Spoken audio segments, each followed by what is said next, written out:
দিলাম।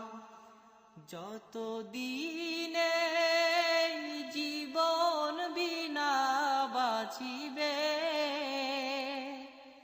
সুপথে চালাও মাফ করে দাও, সুপথে চালাও মাফ করে দাও। আল্লাহ